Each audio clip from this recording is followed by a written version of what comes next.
so I didn't need to undo this.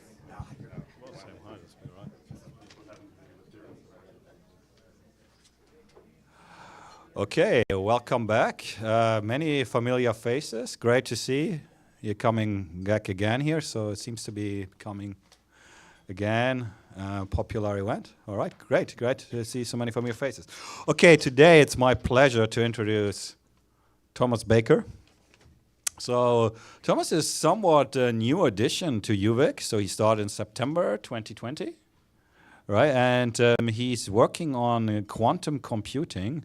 He's a professor in the Department of Physics and Astronomy as well and chemistry. So he kind of bridges these two things together. I guess it's what you need to build a quantum computing. So sometimes I get asked by people, so what's new in physics? Like, okay, then I mean, you can give the Sheldon Cooper answer, and that's like not much since 100 years. Okay, good. There is something to it. So like a lot of exciting physics happened around that time. Relativity and specifically quantum computing. So like what Thomas is really doing is taking this type of physics into something practical. This is what's happening these days. And on the other hand, the other possible answer to you have what is new in physics, this entanglement. Entanglement is something very obscure, but I think it's right now, just from the basic physics point of view, something which is the most exciting. Are you going to talk about entanglement today a bit? How can you not? So I guess that's a yes. Okay, right. Okay, now we introduce you here. So as I said, he started not even 2 years ago, but I feel like he's already becoming sort of the center of quantum computing here at University of Victoria, and therefore I would say on the island. He's building connections within BC, with the SFU, UBC. So he's part of Quantum BC, the largest quantum network we have here in the province. And he also starting his own networks here. He called it, okay, I have to read that out. So he calls it Quantum Photonic Algorithmic Light Matter Interaction for Technology. And always when you put in all these things together, but if you pick out here the right letters, it becomes something quality. That's what he calls his network quality. And also they say like Thomas, somebody who really, takes his research very serious. So when I asked him, okay, should I mention any fun fact about you? And they said, the answer, no. Okay, right. So before Thomas came here, he was he had a Fulbright fellowship at the University of York. He was in UK for a while.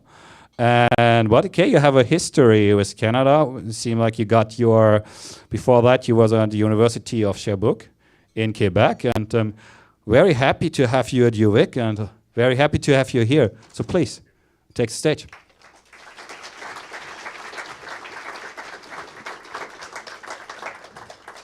Well, let me thank the organizers. I think that this is a very forward-thinking talk to have a quantum physics talk the day before Valentine's Day. They could have sent anybody to talk to you guys. They could have had people like spouting off Shakespearean sonnets, and they picked one of I would say the most unromantic field in physics. Quantum physics without math is it's easy to get lost. Let me just tag a disclaimer onto this before we even get started. Typically what you do with students is you kind of bring them along a little bit with some math. And the reason is that the math is extremely accurate in this field. Like when you start to do quantum physics, it's not really about sort of the deeper secrets of the universe. It's about having really good ways of writing things down so you can get really good answers out of this. So, before we even start trying to do this without math and trying to do this without, a lot of time to kind of communicate very involved topics, quantum physics is not very physical. We'll say that. So already a bad thing for Valentine's Day. If you were kind of expecting to get like kind of a cheap pre-Valentine's Day thing, fine. Basically what we're going to do is we're going to rediscover things that we take for granted. Another good theme for Valentine's Day. So I don't actually want to start with quantum computing. Quantum computing is like, we're going to build up to it. We're going to build up to it without math somehow. And what I instead want to talk about, and I actually don't see one in this room, I was going to talk about like what it makes to build a clock and how many times a day you use it and how much like technology and things has to go into that. But fundamentally, when you look at the clock on the wall, you don't think, wow, that really took a long time to get like the gear ratios correct and to figure out the battery chemistry so that it wouldn't, lag or go. Or when you look at a clock on your phone, then you don't think, oh, it has to like beam up to a satellite and they have to take into account some relativistic correction and then beam it back down and make sure that they get exactly the right time for you. You don't think about that.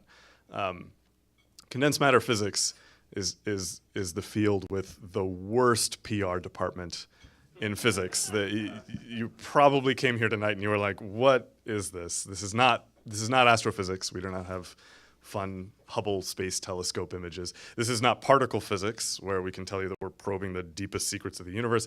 This is condensed matter physics that made your phone. So it's, that's interesting, but it doesn't sell quite as well. So when you look at a clock on the wall, you don't stop to think, okay, this is great. You use it as a tool. And fundamentally, when you're in the field of trying to make a better material, or when you're trying to make a quantum computer, or when you're trying to make a regular computer, when you pick it up and use it, you're using it for some other purpose. So I'm not exactly sure why historically this field is not something that has been celebrated more, because it's so central to sort of everything that we do. If you go in for an MRI machine, fundamentally the tools that you're using in that doctor's office all come from condensed matter physics, some understanding of quantum physics and how they get the image out of your body and how they do this. So I'm not exactly sure why condensed matter physics is not more popular. I have a really good guess, though. So, if there's some historian out there who sees this later and comments this big thing, trust them. But this is my guess. So we have to sort of go back in time to when we were trying to figure out sort of how materials worked and do things with physics that were not just throwing balls in the air and figuring out how far they would go, like maybe a cannonball into a castle or something like this. We wanted to graduate into how do you make a better material and things like this. Fundamentally, this field is coming from kind of a strange place. So why don't you hear about it? It's because it was made by people that were in Germany and in Russia, and I know that's kind of a testy topic right now. And if you know this whole thing about there was this World War II that happened, the world kind of split politically on one half and the other.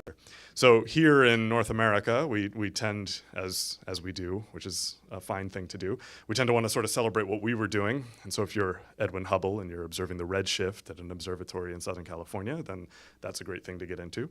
And if you're maybe, I don't know if you've heard of Richard Feynman or things like this, not such a great guy, but he came up with some good things that were competitive with what the Russians were doing. And if you're lusting for a figure that's sort of like the American physicist, Feynman's a pretty good one to go after. But fundamentally, astrophysics and particle physics, those were the things that were developed here.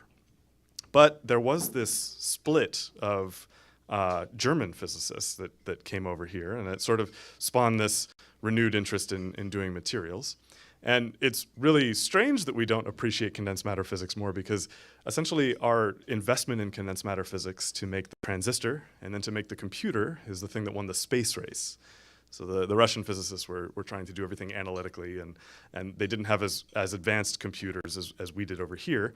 So if you saw that movie a couple of years ago about Hidden Figures, I think is the title of the movie. And then at one point, the Sheldon Cooper, thank you for reminding me of the actor's name, his character, he's like looking at the lady who I can't remember her name, but he's looking and he says, Newton's method, that's ancient. And that's not true. It's not, that's kind of a funny line in the movie. But the fact of the matter is that line in that movie is hiding a lot of stuff. The reason that we were able to do so much stuff in the space race and really to develop the modern economy is because we invested that time into condensed matter physics and to making a computer so that you didn't have to do some complicated integral equation. What you could do is you could simulate it numerically. And then, you can make better medicines and better diagnostics and all of this other stuff. And I don't know, send cat pictures to whoever you want to send cat pictures to. So Condensed matter physics is really fundamentally important. It basically won the Cold War. It made the economy what it is today, and you use it all the time. But nobody stops to kind of think about how these things are actually working. So before we start to talk about the cool stuff, let me just catch you up with where we started about 100 years ago and try and walk us through how a computer works. Because if you ever have the, I don't know, extra time on your hands and you want to go read some of the basic reviews about quantum computing, they're actually relying a lot on how classical computing works, particularly for error correction and things like this. So let me put it this way. There's a very pejorative phrase in quantum computing, in quantum mechanics, that we teach all of the introductory students, which is, it's called the Copenhagen interpretation. And it was translated into modern speak by David Mermin in the 60s. And he said, it is basically shut up and calculate. The mathematical expressions that we write down for quantum mechanics are so accurate, it's like incomprehensible to other fields. So in other fields, it's really good, for example, if you're trying to like fit a line to a bunch of points. And in social sciences, if you get what's called an R value of 0.2, this is really, really good.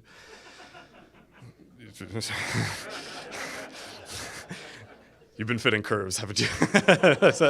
But if you fit it, an R value of 0.2 is really, really good. In quantum mechanics, we can get things up to 20 digits if we're patient enough and if we talk to the experimentalists for long enough.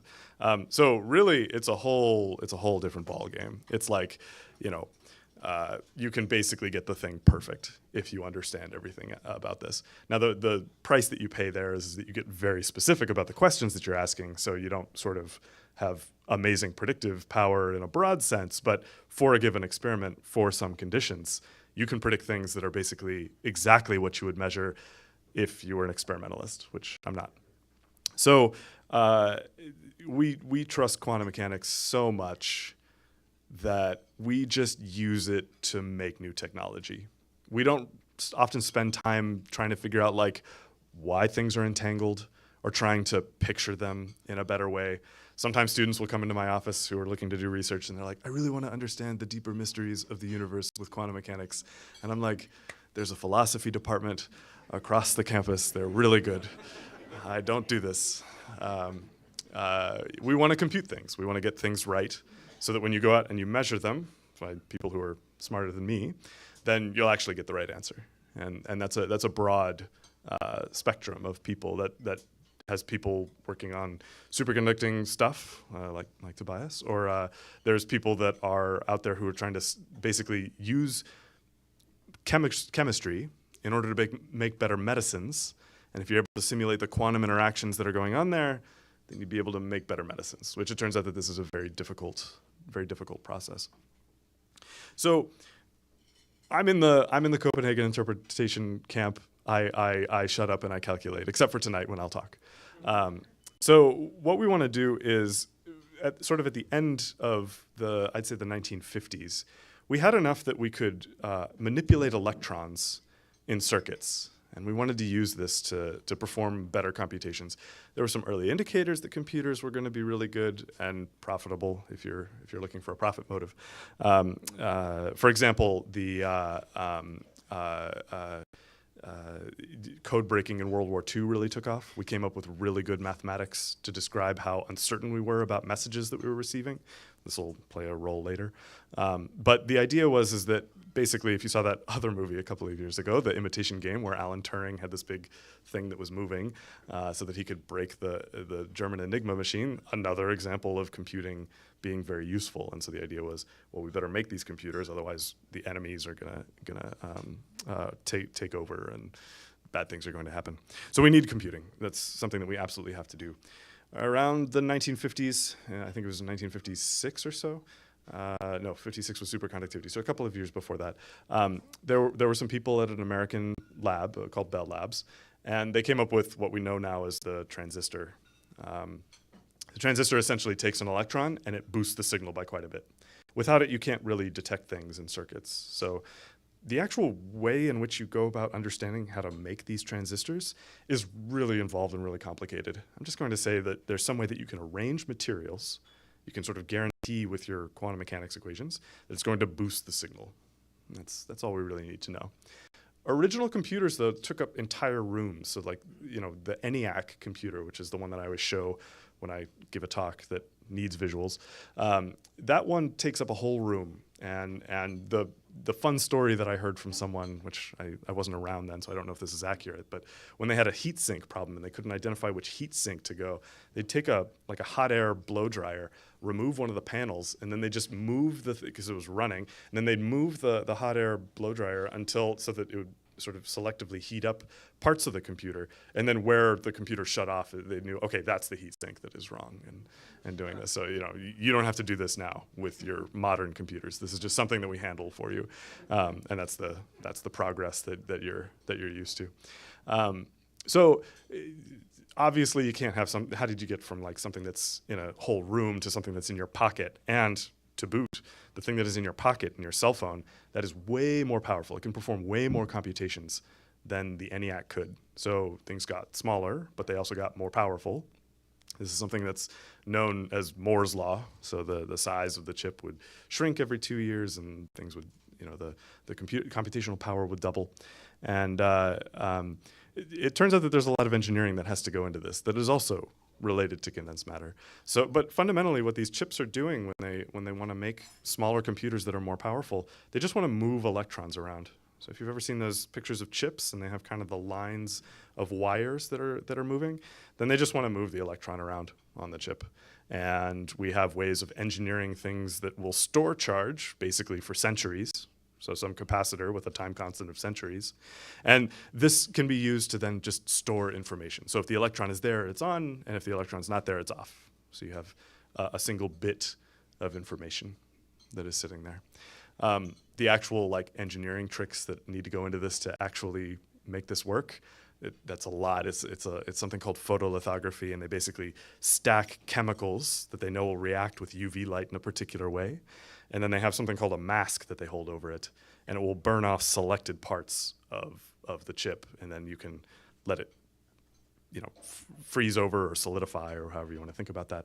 Bake it, I think is the technical term.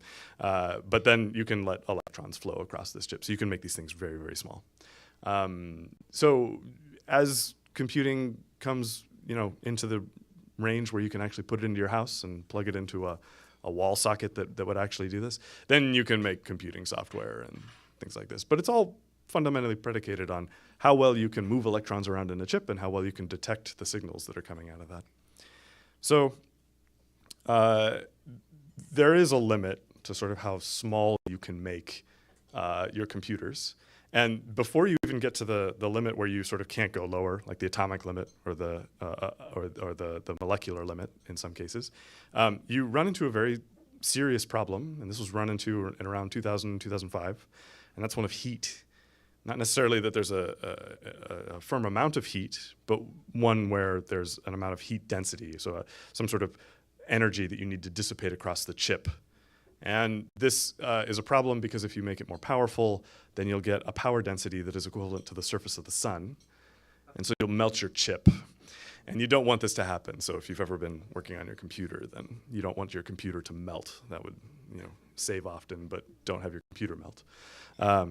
So the issue that you want to sort of get around is that you need to be smart about how you use your small things on a computer. Charges are only going to get you so far. Trying to move electrons around, turns out, is just very expensive in terms of heat. So why not try and go back to the fundamental idea of computing and use some other property of quantum mechanics in order to construct a computer? And so that's sort of where our story about quantum computing begins. So it turns out that there's more properties of quantum mechanics than just the charge of an electron, or that there are just electrons. There's a whole bunch of weird things.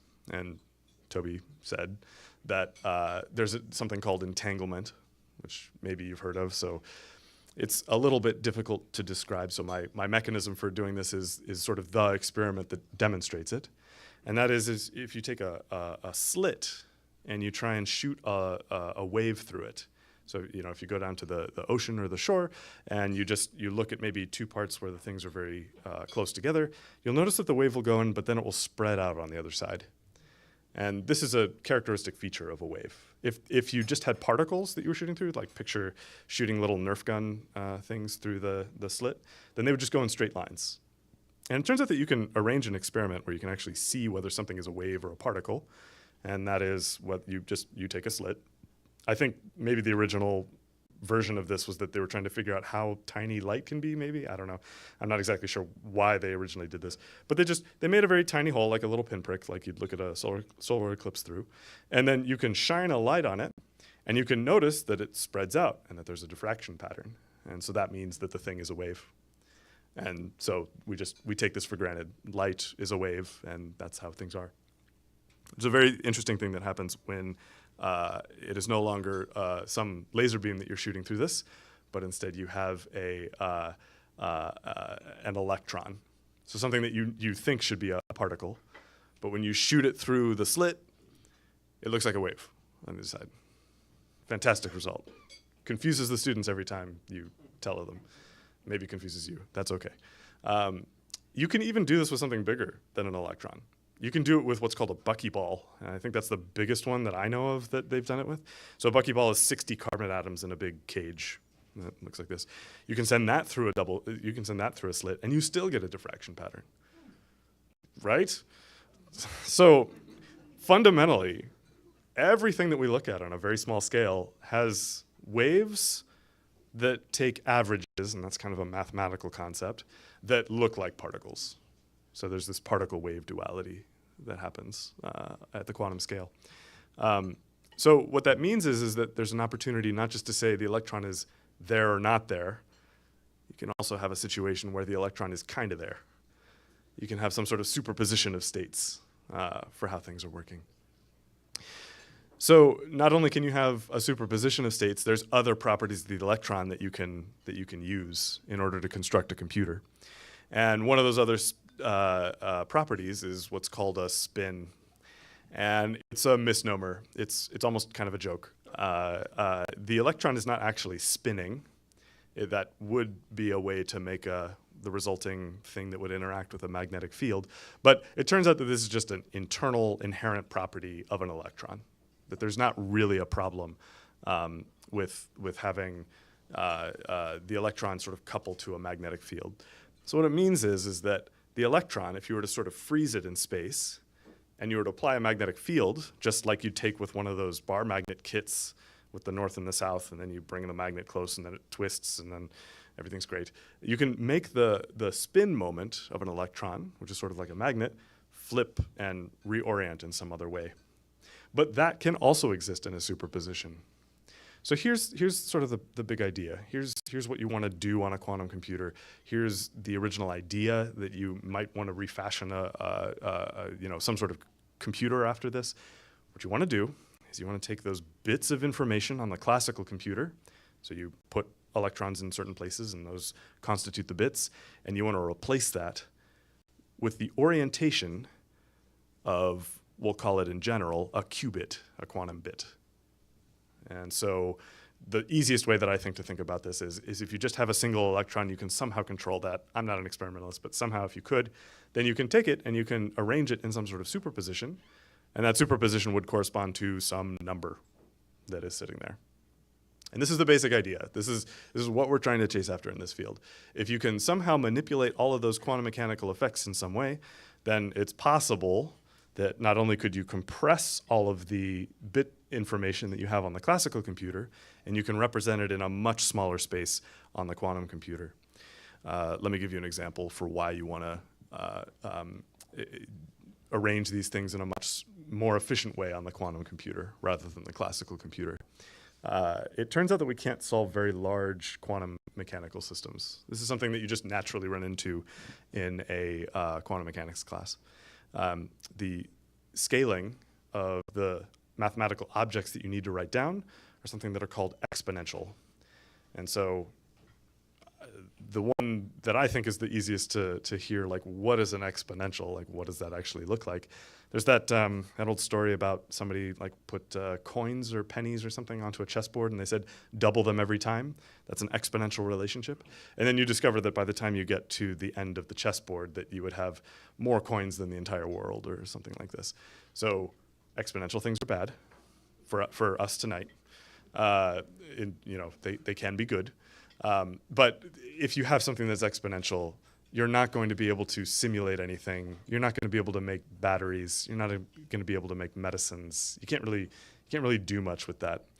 If you take a very large supercomputer that exists today, the largest system that you can simulate exactly is 49 sites. Now that might sound like a lot, but we want to solve like thousands or millions. So it's quite a ways off.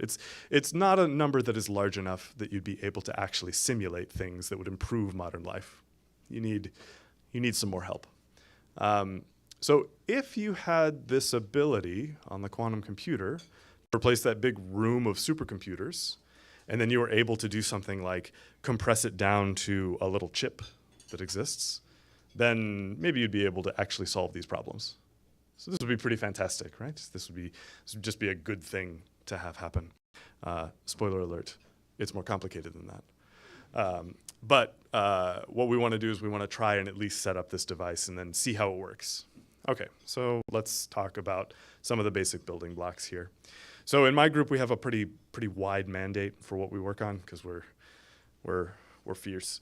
And what we want to do is we want to come up with solvers on the classical computer that make qubits.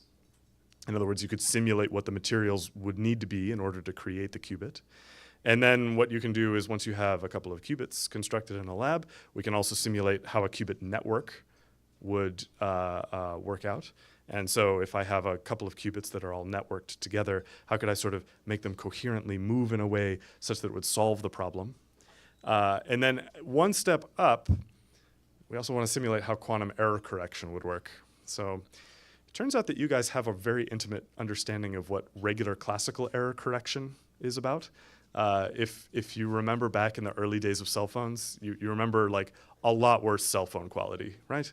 You'd have like blips and chits and things that would just kind of echo and ring into things, and your call would drop every once in a while.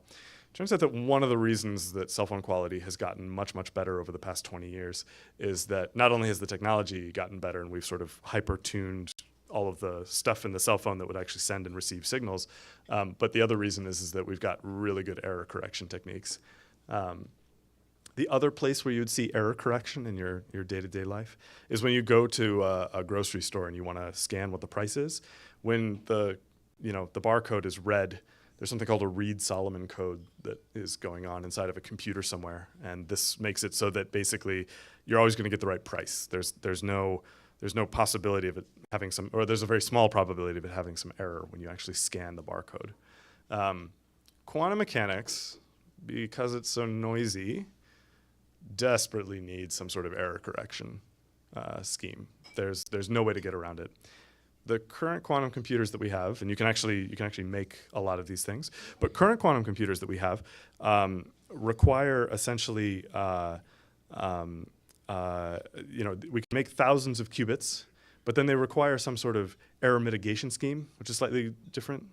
I'm saying error mitigation instead of error correction, and that's just to say that the error mitigation is some way to take into account the noise that happens on the quantum computer. But if you were to try to run your new medicine or something like that right now on the quantum computer, you'd get an answer that's incoherent because quantum mechanics is noisy and these things are moving around and it's very hard to control them.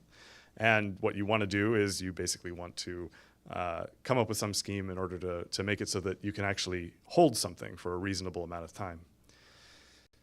So quantum error correction is kind of a fancy one. A couple of years ago, there was a Nobel Prize for something called a topological state of matter. And the topological state of matter, they always show this video, this image of a coffee cup being deformed into a donut.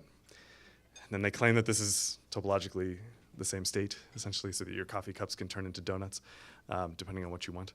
But it turns out that this is kind of like, I don't find this to be very accessible, at least to someone who hasn't taken a topology class or some sort of real analysis class. Let's put it this way. There's ways to construct things in math so that they're not allowed to be deformed in a way that would change the overall state of the system. So let me give you, I think, what is a slightly better example. Take a donut.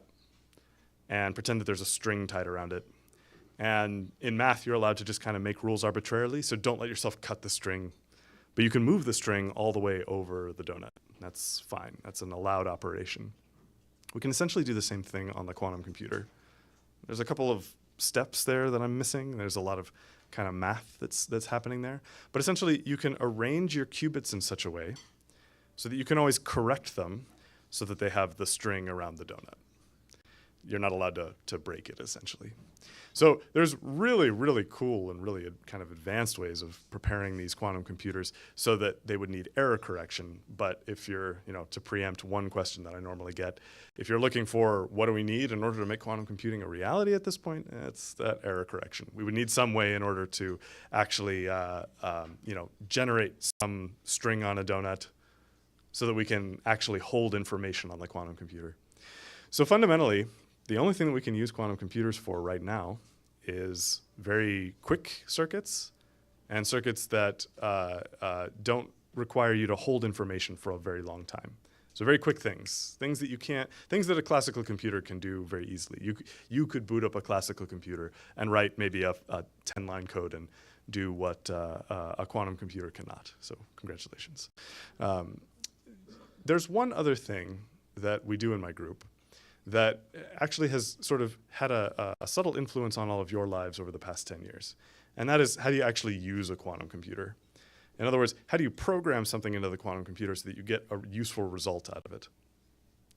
So in the early days of quantum computing, it was thought that we would be able to just basically solve every single problem. Like if you could actually generate the quantum state on the quantum computer, then you'd be able to use that to solve things that would not be possible. And there were some early indications that you could do this. One of those early indications was enough to get the government to start to fund it, which is why we're here and interested in this. And it's something called Shor's algorithm.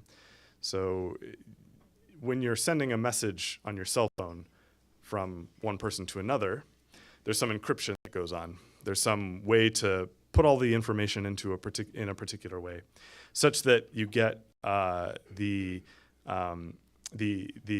other outcome on the other end to guarantee that they're going to get the right message. Because if you change one of the words, it might drastically change what's going on inside of the message. So instead of sort of just letting someone peek in on that message and to make sure that it's actually going to be the message that it gets to on the other end, what you can do is you can introduce an encryption algorithm. And it turns out that the encryption algorithm that is used on all of your cell phones is actually very simple. And it is that you take a bunch of prime numbers and you multiply them all up, and then you get this very big number. And so the thing that is given on the other end is that big number is given on the other end. Because while it's very quick to multiply up all the numbers, doing the reverse operation is something that we don't know how to do very efficiently on the classical computer. But in the 90s, this guy named Peter Shor came out with something called Shor's algorithm that was basically able to do that reverse operation. And then he was able to basically take things back and then put them back into the prime numbers that they were originally. So this was enough to make a government kind of squeamish, right? Because if there's some devious actor on the other end who's collecting all your emails, and then just waiting 30 years for a quantum computer to appear, then what happens is you get Shor's algorithm and you can read what they were saying at a given time, or they could intercept the communication and then do it there. So this is a real problem. This, it looks like the quantum computer might be able to solve something that we have no idea how to do classically. But it turns out that quantum algorithms, when you do them on the quantum computer, have very different rules that they play by. So you might be thinking, okay, well, maybe I could, add 2 numbers on the quantum computer and then to do it. So how does a quantum computer actually work? How do you actually program a quantum computer so that it would give you a useful result? And the answer is essentially that you have to play by the rules of quantum mechanics. Let me give you a couple of examples of what that doesn't mean before I explain what it does mean. So a regular classical computer can do a couple of operations that the quantum computer cannot. One of them that I think is like the most basic operation is a copy operation. So in other words, when you say like copy something and then paste it somewhere else, the quantum computer cannot do that. There's no way. The proof for that is actually a half page in I think it's Science. I think it's one of those really glossy journals that are hard to get into. And they just did it in a half a page, and somehow it got published. And they basically said you cannot copy two quantum states on a quantum computer. This is just not possible. So immediately, if you've ever done any programming, this is like, step 0 of programming. If you say like A equals B, this is allowed on the classical computer. On the quantum computer, you cannot. Turns out that there are other operations that are also very difficult for the quantum computer to do, where the classical computer would be very efficient. So the classical computer can add two numbers. 4 plus 5 is equal to 9, things like that. The quantum computer, because everything is represented in a superposition, it means that when you add two numbers, the result is also in a superposition. Searching through that superposition for the correct answer turns out to be a non-trivial task. Some people will use sort of quantum parallelism as a way to do this. You might think that because you're computing things in a superposition, that you can just compute all possibilities at once. So maybe I issue some instruction to all of you, and then you're all trained in some way to solve that problem, and then you hold up your answer. And then people say, oh, well, then you'll be able to spot the correct answer. And there's a tiny problem with this, which I think is the right effective demonstration for this audience at least. Somebody has to check all of the answers to figure out which one is the right one. And it turns out that takes a long time to do. So if I were to add two numbers on the quantum computer, everybody would get all kinds of different answers because the original state was a superposition, so you all had different starting points. You all did the right thing, but it's all in some giant superposition.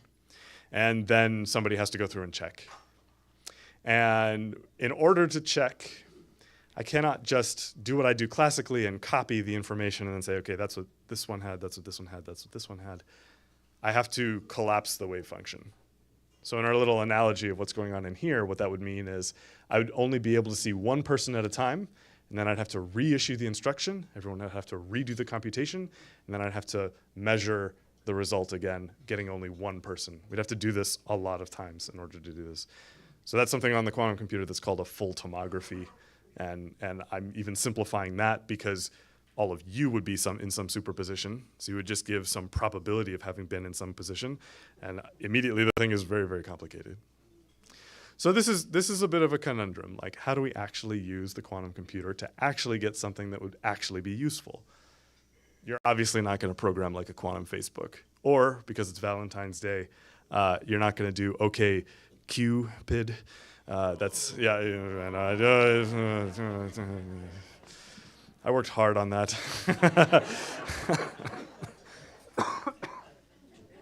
So you're not going to get like social media. You're not going to get a dating app or something like this in the way that we know it now. What you can do is you can do things that are native to quantum mechanics on the quantum computer. So if you know anything about eigenvalues, you can get the eigenvalue out of the quantum computer. And that would tell us actually a lot. It would tell us basically the energy of reactions and things like this. That we have a good algorithm for. But other things, we often struggle. It's often a very difficult thing. You might have heard about quantum machine learning, and machine learning's been kind of it's been a topic recently with ChatGPT. The hope is that you can learn a little bit faster from the quantum computer, but it's not necessarily that you can wholesale replace every classical algorithm. Okay, so you need something on the quantum computer that is native to the quantum computer. It essentially means that when you measure the wave function, when you get the information from the audience or something like that, was this joke a groaner or not, then you need it to come out in what's called an expectation value. And if you can have it come out in an expectation value, something where I've provided an instruction and then I can sort of measure the probability of being in some state, then these turn out to be good algorithms on the quantum computer. Other than Shor's algorithm, there are other algorithms that are faster than on the classical computer. For example, if you want to search your classical computer for something, like an email that you want to find, you need to search through all the possible spots that it could be. So if there's n spots, you need to do n searches on average. That's the worst case. The worst case is that it's always at the end, which it is. It's always at the end. So on the quantum computer, though, you can use these ideas of superposition to actually lower that amount of time. And it actually takes a factor of the square root of the possible locations that it is on the quantum computer. That's something that I would need to show some math, so we're not going to do that. But if you sort of shrink the time by a square root, you might think, oh, this is really good. But it turns out that, again, actually setting that problem up on the quantum computer requires a lot of overhead, so you're not guaranteed to always have a speed up. And then the other thing is that the size n on the quantum computer is exponentially sized. So the square root of an exponential is not all that much better. So this is kind of a unique time that we're in, because we're in kind of a subtle algorithmic revolution. We keep coming up with new algorithms on the quantum computer that we think should then be able to solve things much faster than a classical computer. And then a couple of years later, we realize that they're not much faster, and we keep inspiring people to write down faster classical algorithms. Let me give you an example over the past 10 years that you probably didn't hear about. There's an algorithm for quantum machine learning, and there was kind of a no-go proof for exactly what they said 10 years earlier than this, but everyone kind of said, maybe there's something wrong with it. You know, we expect that the quantum computer should be able to perform really, really well. Let's just trust this result. And so this got a lot of citations. And then in 2018, a very brilliant, very bright student, Ewan Tang, and what she did is she wrote down a classical algorithm that was faster than the quantum algorithm. We thought that this was not possible. This was, you know, a big surprise in the community. There were a lot of really funny Twitter memes about this. And so she wrote down a faster classical algorithm, and this sort of cut the legs out from underneath this field. Kind of a disappointing result. Okay, so I would say that, you know, in a lot of news articles, when they ask people like, oh, is it worth looking at quantum algorithms and things like this, they say, well, without the quantum algorithms, we wouldn't have this faster classical algorithm and wouldn't be able to kind of trade on that. I think this is kind of weak. There are places, though, where you should be able to get a very large speed up on a quantum computer, and that's sort of what we do. So, but to discuss it would be a few too many details. Let me try and contextualize where there is definitely an advantage on the quantum computer in the context of someone that we already met, which was Alan Turing. So Alan Turing, he was the guy that did the code breaking in that imitation game thing, and he has something called the Church-Turing thesis. So the Church-Turing thesis essentially says, and you can believe this or not, it's up to you, because it's not really provable. It's an opinion. But yeah, so you take something called a Turing machine. You can just think about it, it will just read instructions. Then you take something called a Turing tape, and it has a bunch of instructions on it, and then you run the tape through the machine, and you just execute all of the operations. So essentially what I've been talking about sort of this whole time with can quantum computers actually solve things much, much faster than classical computers is to say that can you shrink the tape by an exponential amount? And it's not clear. It looks like the quantum computer sort of mostly functions like a classical computer with some very notable exceptions, but you know, large-scale quantum speeds we just don't know about yet. There is another question, though, which is called the extended Church-Turing thesis. And essentially the Church-Turing thesis is that model that I've given you. You can either believe that that is the model for every computer or not. That's up to you. It doesn't matter to me. I mean, it does, but yeah. But there's also something called the extended Church-Turing thesis, which is to say that can you take systems on the classical computer that require exponential amounts of memory and compress them by an exponential amount on the quantum computer? And it looks like, and we have no reason to think that the classical computer can ever do as well as the quantum computer there. So you should be able to compress a lot of memory on the classical computer into the quantum computer. If I said that right, compress the memory on the classical computer into the quantum computer. So typically what we work with in my group is we try and look at ways to take the exponential amount of data that it would require on the classical computer and compress it on the quantum computer, and then run an algorithm that we know would work well on the classical computer if there was less memory, and then just run it on the quantum computer. This is one strategy to get algorithms that come out of this. And in particular, it turns out that there's an algorithm from the 1950s that is just very good for this, and we never used it. So from the 1950s on, there's like a whole parallel talk that could be given about how algorithms have advanced our understanding of chemistry essentially. How do you make materials that are 5% stronger? And when I say 5%, you're like, ugh, it doesn't really matter. But it turns out that 5% stronger is a big savings, because if you distribute that 5% savings over 1 billion people, then you have a much more efficient thing that you're doing.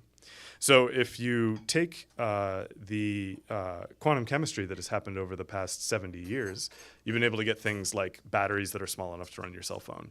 And you've been able to, I don't know, everything, like how we make everything. It's really difficult to kind of make sense of how thorough these methods have influenced everything in modern life. Like, if you look at pictures from, 70 years ago, they look nothing like they do today, essentially because of chemistry, because you can actually make color in them. And even if you're just looking at it on a cell phone, then you're able to see the screen, and the color pixels. And it's really difficult to explain exactly how quantum chemistry has made life better.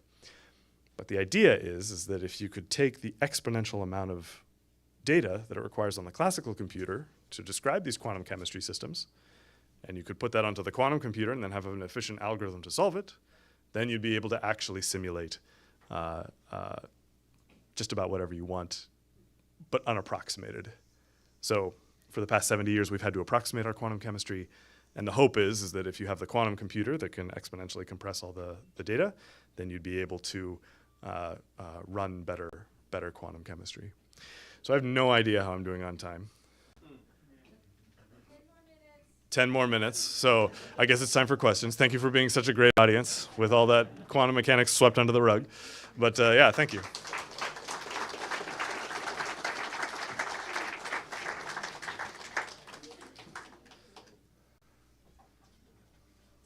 Yeah. Quantum reading on the time? Is there a quantum reading on the time? Yes. But we don't know. Something like that. Oh, okay.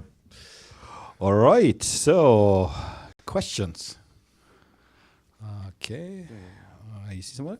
All right in the front. You talked about entanglement early and sort of Yeah. the process. We didn't talk about exactly what it is. But, Sure. how do you actually accomplish that? Oh, sure. And how do you store that? Oh, great question. Great questions. So yeah, how you preserve an entangled state, I would say, is a philosophical question. I know that I can write down math that will generate a superposition, and I know that I can generate experiments.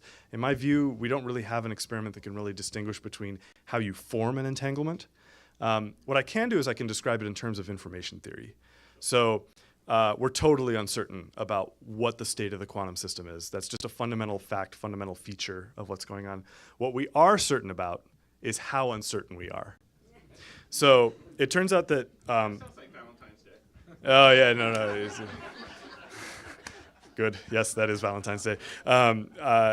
If you go back to the 1940s, there was this guy named Claude Shannon. He wrote down a math equation to basically describe how uncertain you are about receiving the original message that was sent. And it turns out that this is the entanglement, which also goes by another name in statistical physics, which is the entropy. So they had this entropy thing floating around in equations for a long time, and then it turns out that it's basically conveying how uncertain you are about having received a message. It's a very simple statement. It doesn't take very much to get to this point. But if you apply that in the quantum case, you can actually use this idea to solve quantum systems by essentially getting the entanglement correct. So that's another facet of what we do in the group. But all of that is just to say that the entanglement is a very good way of characterizing how uncertain you are about the wave function, about the quantum state on the quantum computer. And so in principle, you should be able to use this to actually determine a lot about the state of the system. All right, there on the back.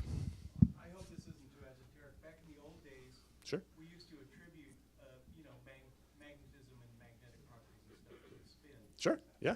Oh, we still do.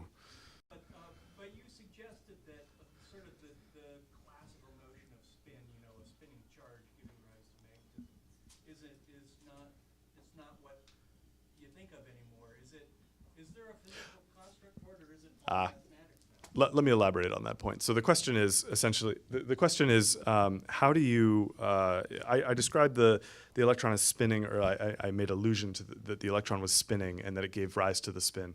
It was actually the original paper that was published on the spin that they were trying to figure out why the electron should be able to couple to a magnetic field. Like, where do you get a magnetic field on the electron? And then it was Gautschmidt and Uhlenbeck, these two young students in Germany. And they wrote the paper, and they said, well, it could just be that the electron is spinning. And then their advisors submitted it under the guise of, if it's wrong, then you'll recover from this later. But it turns out that the electron spins faster than the speed of light, which isn't allowed. This is, if you just take the classical size of the electron and try and figure out how fast it would have to spin. So that's, we still use the name, but we don't actually think that the electrons are spinning anymore. This is a philosophy thing, so this is going to break my little Copenhagen interpretation thing.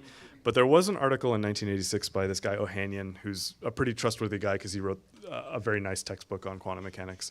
And he said that, there should be something spinning there, so let's try and figure out what it is. This was actually based on a previous article by, I don't remember the previous author's name, but in 1939. So they came up with this article previously. And just from a classical electrodynamics, you can show that there's a spin of a photon of 1 h-bar, and you can show that there's a spin of an electron, which is h-bar over 2. Just from very simple arguments. It's essentially just expanding the angular momentum. But the point of this calculation, why it's kind of so enticing if you want a physical picture, is it's just that it has something to do with the intrinsic angular momentum, but it's the way that the energy field is moving. So if you want kind of like a hand waving thing that you'll probably get yelled at by serious quantum mechanics people, but this is the one that I use on people, and then I say, and then we don't care about the poetry. We don't care about the actual description of it. But if you're looking for why it's called a spin and you want to recover that, this is a pretty good way to do it. There's some problems with that computation. There's another one from 2018 by a philosophy person that said, okay, actually here's a slightly better formulation. But there are ways to kind of recover that idea of a spin in it. But you're absolutely right. Like valence shell electrons that have a spin on them, these are the reasons that you have refrigerator magnets. It's the reason that you have ferromagnetism. So just the fact that you have unpaired electrons in outer shells of atoms, this is the reason why magnets stick to refrigerators. So that's still, everything's fine. Good. All right, everything's fine. More questions? Or everything is fine? All right, so you got a question here and one back up. Back to the quantum state and entanglement. Sure. If you can't copy a quantum state, Yeah. how do you explain entanglement? So the question is, how can you, if you can't copy a quantum state, then how do you explain entanglement? It's actually because of entanglement that you can't copy the quantum state. If there was no entanglement, you'd be able to copy the state. Okay. So, but one doesn't lead to the other, right? It's entanglement is something that is basically to say that you. Here's a sort of a bad rephrasing. I told myself I wouldn't do poetry tonight, but here I am. You take a state and you try and you let it send off in two directions.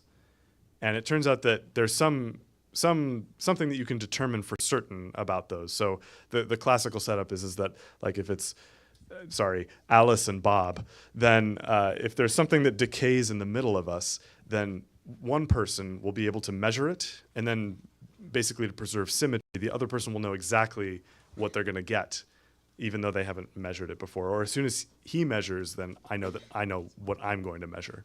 So entanglement is just a fundamental property of quantum mechanics. The fact that you can't sort of copy things, that's to say that you, like, entanglement is, I think this is the right word from a paper, monogamous. There you go. There's a nice Valentine's Day message for you. Entanglement is monogamous. You can't sort of have entanglement between too many partners. You can have sort of a soupy interaction. But the fact that things are entangled doesn't sort of preclude copying things in classical averages. So they're different concepts. I'd have to write down some math equations, and No math. And there was one. Yeah, I'm not a physicist, but I'm That's okay. evidently married to one. Oh no. Oh, there's a physicist here. Oh no. Should have. Uh-oh. I'm caught.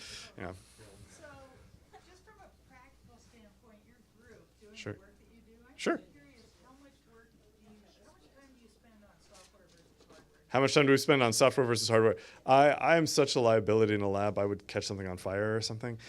We work almost entirely on software, but we need a lot of theoretical numerical statements. We're fundamentally a quantum algorithms group, which is kind of like it's not very clear, but we're constantly trying to either solve a quantum system with classical techniques, or we're trying to make a better quantum algorithm to use on the quantum computer. And so I would be completely useless. I figured this out very early in my life. I was not cut out to be in a lab. We need very talented individuals in those, but I'm. So quickly, does that mean that a quantum computer can be a classical computer with new software? Sure, great question. Repeat the question. Can a quantum computer be a classical computer with new software? Open question. I think it depends on your answer to this Church-Turing thesis is one way to answer that. The other way that I would answer that is sort of the other way around, right? Like, to what extent can a classical computer simulate what goes on a quantum computer? And then maybe the other way around. To what extent can a quantum computer simulate what goes on a classical computer? I've already sort of danced around this point, but the quantum computer has a real hard time doing everything that the classical computer can do. The classical computer would essentially have to scale exponentially and have very different kinds of algorithms to simulate what's on the quantum computer. So there are some differences between the two. I guess the way that I set up the talk, it makes them sound like they're very much more similar than the two. But yeah, no, it's a good question. Like, that is essentially the question that we're trying to answer in the field right now. Okay, I got a question on the left.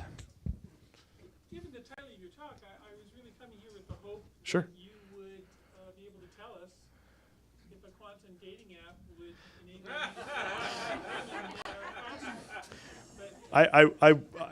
Your question is, can you actually make a quantum dating app? The best answer that I can come up with this is there's a search function on the back of those dating apps. And so you could use the quantum algorithm to find love square root faster. But it's not efficient. This is the problem. what really will quantum computing be useful for? Quantum computing, I think, is going to be useful probably for the big cases that are going to make new materials. That's at least my reading from my research and what it can do. There's also cases, there's sort of fringe cases where we know that things work. One of them is a type of machine learning called support vector machine learning. If you have a classifier, like you need to classify data into like left bin, right bin, something like that. It turns out that the quantum computer is very good at doing that, and that you can get big speedups over classical algorithms to do that. So there are like specialty cases. If you like kind of set it up kind of like a T-ball situation and hit it, then the quantum computer can get it. But I would say that, hey, I'm the speaker tonight. Quantum chemistry, it's going to solve all of that. I think my answer for you. Yeah. So it's going to be a specialized thing and not one for people to apply generally. Well, it could, like on Star Trek, when they're like, computer, come up with a material that has these properties. The quantum computer has a better chance of doing that than the classical computer. Let me put it that way. Not a question I would ask in meetings. Yeah, no, it's fine. Yeah. Thank you for the question. All right, yeah, I got another question here on the left. That was just a comment when you were talking about the dating app. I was wondering if you could produce a successful dating app, would that be demonstrating spooky action at a distance? If I produce a successful dating app, will it be producing spooky action at a distance? I'm trying to think of like a really funny rejoinder to come up with like probably dating is really spooky. Yeah, thank you.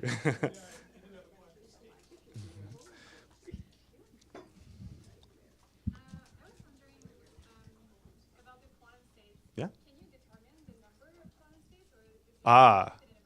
Yes, sort of. You determine the number of quantum states in a system? So yes, let me throw a buzzword out. A quantum volume. How big is, given a number of qubits, how big is the quantum volume? How big are the number of states in the system?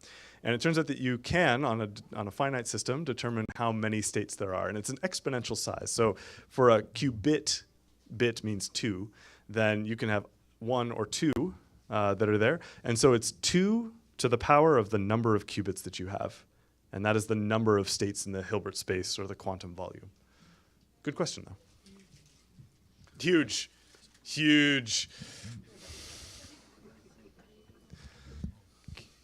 Okay, are there further questions? Oh, all right, yeah, okay. So who was first? He was first? Okay, all right. Sure. What is the need, if you can explain it in more layman terms, I don't understand, why do we Sure. have to freeze the chips to such a low temperature to near Sure. absolute zero? So why do we have to freeze the chips to such a low temperature? That's for some quantum computers. It's not for all quantum computers that you would have to do that. I think long term, those kinds of quantum computers might not win out. But if you make a quantum computer that needs superconductors, and there are reasons that you would make it with superconductors, it has to do with kind of the reason why superconductors are superconducting, and they have a gap in them. Of a sufficient size that you can tune, and so in order to make the thing superconduct, you need to make it very cold, and that's why those systems are very cold. There's other reasons, like thermal noise might be quenched if you have a lower temperature, but there's nothing to say that you couldn't do this with just kind of a spin sitting in a lattice, or maybe like a ferromagnet that was mentioned earlier. There's a whole bunch of systems. There's photonic quantum computers. There's solid state, which are the spins. The other one, cold atom traps, where they essentially make an egg carton of atoms, and they can basically tune the state of these atoms with lasers and generate any kind of system that they want. So these, I think, are near-term very promising, but I think long-term, these other types of quantum computers will be even more interesting. So you've said a number of things that are pretty fuzzy about what you can do with these things, except one. Fuzzy words for fuzzy quantum mechanics, yeah. But one thing you said they could do, we absolutely know, is break encryption, which will only break the internet. So, so the things I work on, we talk about post-quantum algorithms. And Sure. things. We got to have them by 2029. Or sooner, yeah. Or sooner, or the internet breaks. So That's right. comments on that? Like, Yeah, so what... real use of them coming up? Let me rephrase slightly. Lots of fuzzy statements about sort of what quantum computers can do, but given that quantum computers can break encryption, what does that mean for all the technologies that we have, and what does that mean for the internet? That's the most serious thing that could happen, a bad thing. Will it break the internet, and not in the celebrity way? So there are attempts right now to make something called a quantum internet, and the idea is that you send entangled states between two partners. So like if somebody generates some entangled state and then sends it to Toby and I, then we can sort of communicate through that entangled state. And we can make things like that. So that's a big research initiative in Europe, and I think there's some people that are doing. I think actually there's one who's coming into the province very soon, from Waterloo. But in terms of actually breaking things, I would actually say that at this point we have so many algorithms that are doing better than the quantum counterparts that we should be thinking seriously that there actually is a quantum algorithm that would beat Shor's algorithm, and that it might be sooner than 2029 that you'd be able to break all of your encryption. So I wouldn't say that it's just a threat from the quantum computer. I would say that it's something that is more sinisterly lurking in mathematics somewhere, but it might be, we might not have any good guesses on how to get there.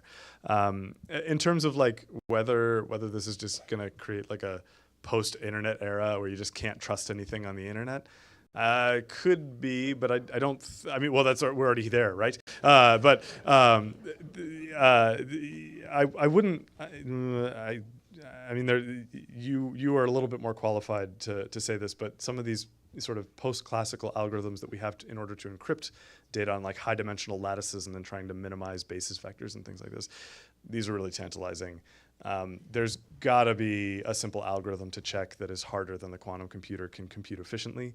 So I wouldn't expect that the quantum computer is going to remain infinitely able to attack the classical information. I don't think that we have the right encryption protocol yet, but I can't prove it right now. But I think this sort of battle between classical versus quantum is going to keep going.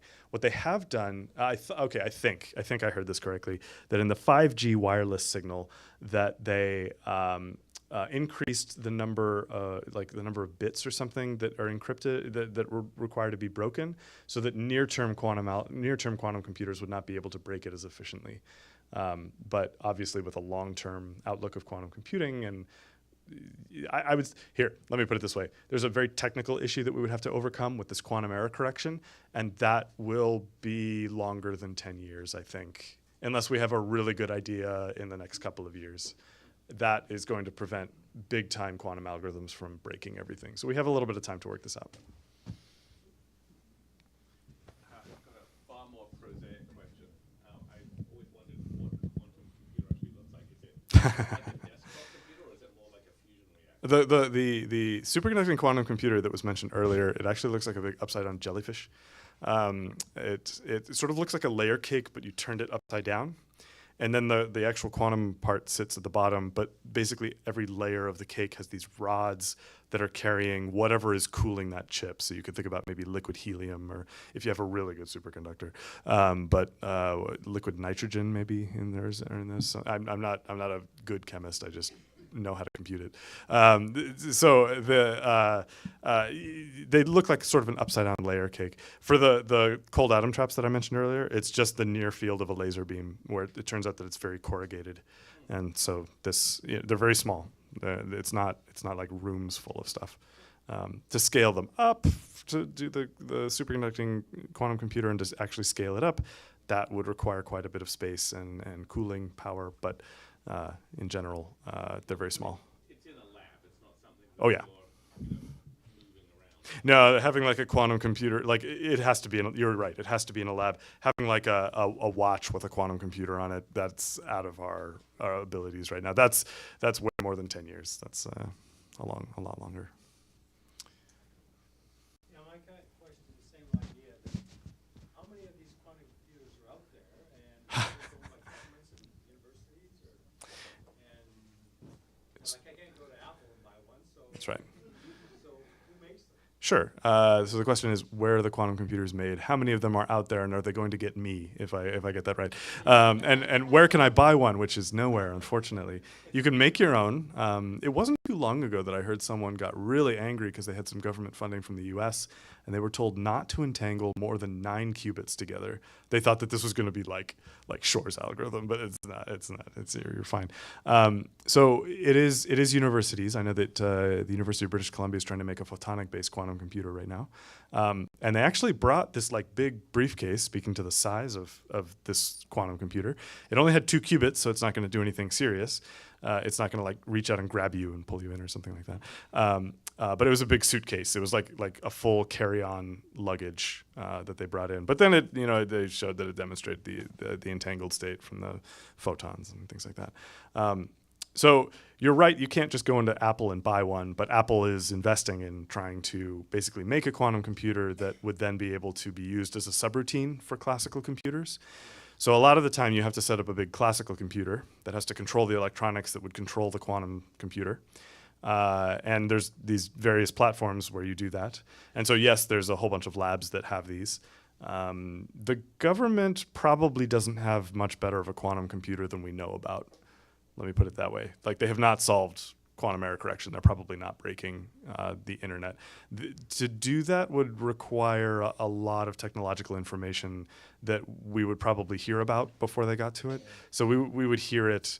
There's also some interest in sort of sharing the information scientifically, because there's no value in keeping secrets. Like when there was the Da Vinci Code a couple of years ago, and they had like, oh, they've got some antimatter sitting in a vial somewhere, and they don't want to share it. It's like, it's not. We keep everything pretty public. So it would leak quite quickly out of these things. So it's not going to be like an atomic bomb where all of a sudden they have it and it's a real threat. We're going to know that they're getting closer to it and things like that. As for when you could buy one, I don't even expect I could. We have me, and I think about quantum computers. And then I go make friends with people who actually have quantum computers. IBM did come here a couple of years ago, a couple of weeks ago, and we do have access to their quantum computers, but that's in Quebec. Yeah. So in Sherbrooke, yeah. It's called Pink 2, and so ostensibly we have access to this, but I work on things that you can't run on current quantum computers. So they were a little disappointed, but we made friends anyway.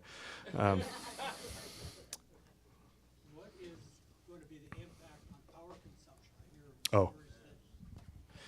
Power consumption is going to, or the results of quantum computing Sure. Create so many opportunities that it's going to Sure. So the question is, what about power consumption? If quantum computers get to be so big and powerful, and so many people are using them, then this will eat up all the power. Let me tell 3 stories because those are a great question. Let's talk about power consumption on classical computers. First of all, we started with these big things that required a lot of power, and then progressively through time, they got better and better. And then cell phones came along, and we realized that our battery technology was not sufficient to supply power throughout the entire day. Big commercial problem, right? The battery in your phone, actually, we didn't come up with very good battery technology. We came up with a better processor. So it's something called an advanced RISC machine. And so this means that RISC is RISC.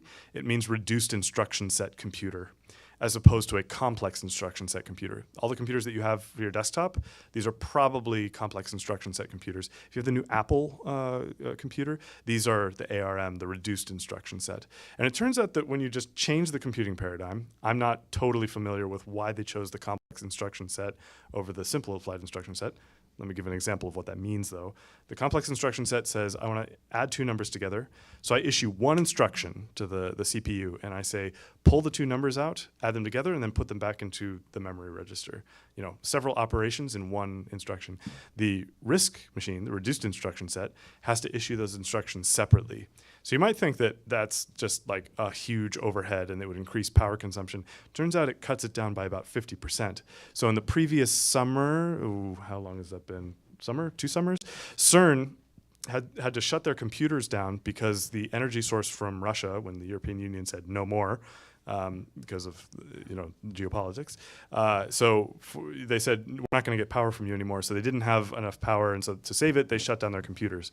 If they would have had RISC machines, which are sort of coming onto the market now, then you would be able to cut your power consumption by half. Okay, so clearly there's a consumer need, a market need to bring the power consumption down. And the industry is very good at responding to that kind of stuff. So I have no doubt that once we get to the point where we have a commercial quantum computer that maybe is useful for business applications or something like this, or maybe, I don't know, maybe there is quantum dating, then in principle, the industry should be able to do everything and come down to the point where we would have lower power consumption. Some of these alternative computing platforms, like spin qubits and things, they would have reduced amounts of power that would be required for this. For what I do, I don't care. But it is a good question. I probably should look at it at some point for how much power it would take. And it's a good question, too. I actually got asked almost exactly the same question when I was giving a colloquium for a chemistry department 2 weeks ago. So, yeah. Yeah, no problem.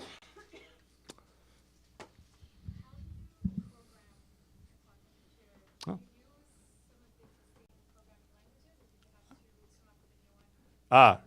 Excellent question. I totally skipped this because I thought no one would care. Yes, very good question, actually. How do you program a quantum computer? Can you use existing classical software? The answer is yes, you can use existing classical software to do this. You can actually download this and run your own quantum algorithm on IBM's quantum computing. I sound like an advertisement. They haven't given me money yet, so I guess I can just say, like, you can submit your job to a quantum computer and then get the output and get the result. So the way that it works is, where does my job end and where does an experimentalist's begin? And my job ends at something called a gate set. So there's certain fundamental operations on the quantum computer that you choose in order to manipulate the qubits, the states that are on there. And they have to choose a gate set. And they have to and basically what that means is I know how to write down the math operations. The experimentalist is so smart, they know how to turn those math operations into protocols experimentally. Let me give you an example. When you send like a laser beam at a spin, you make it oscillate. And if you just send a graduate student into a room for a really long time and then send a bunch of different laser pulses, you can get pretty convinced that you can control it very reliably. Now, there's a couple of steps of abstraction above that, but if you just spend long enough with your machine, you'll be able to manipulate the state of the quantum computer in such a way so that you're applying the little math operations that I give it. So when you download Qiskit or Circ or Penny Lane or one of these things, it's typically in a Python package. Python is a high-level language that it's very easy. They use it to teach people how to program. But you download their software, and then you say, I want to apply this operation on this qubit, this operation on this qubit, and then you can submit the thing to the quantum computer, and then you'll get the results back. And so, yes, you can use a regular computer to program the quantum computer. The actual details of how you do that, that's still an ongoing thing.